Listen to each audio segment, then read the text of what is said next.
Членов Меджлиса в Крыму срочно вызывают на допрос в так называемый Центр Э. Об этом на своей странице в Facebook сообщил первый заместитель председателя Меджлиса Нариман Джелял. Причиной этому послужило приостановление полномочий 3 членов Меджлиса, которые сейчас активно сотрудничают с оккупационными властями Крыма. Членов Меджлиса крымско-татарского народа, а также некоторых делегатов Курултая крымско-татарского народа в срочном порядке вызывают на опрос в Центр по противодействию экстремизму на улицу Декабристов Симферополя.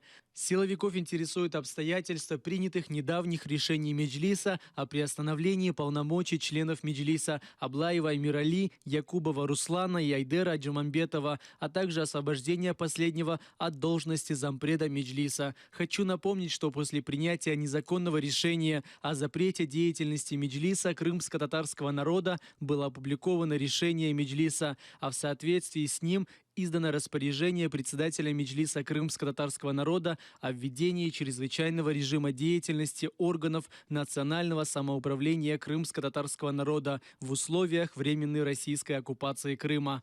Согласно этого распоряжения, официальные решения и заявления принимаются особым совещанием Меджлиса. Эту тему планируют поднять на конференции ОБСЕ. В течение 2 дней главной темой на конференции будет толерантность и противодействие дискриминации. Представитель украинской делегации, глава Меджлиса Рифат Чубаров в своем сегодняшнем выступлении акцентировал внимание на теме оккупации Крыма, преследованиях и этнической дискриминации на полуострове. Из Крыма на конференцию приехал заместитель подконтрольного Кремлю муфтия Крыма. По словам Чубарова, представитель Крыма рассказывал о том, какой прекрасный мир принесла Россия в Крым.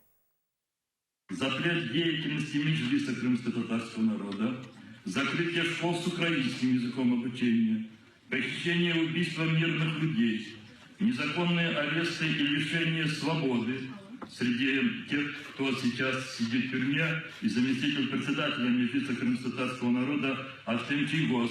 Сейчас выступал заместитель муфтия Крыма Айдер Исмаилов и ни слова не сказал о том, что идет преследование верующих мусульман. Десятки мусульман осуждаются на 17, 7, 5 лет заключения. Запрет СМИ и гонения на журналистов. Все это направлено на то, чтобы вытеснить крымских татар и этнических украинцев за пределы полуострова.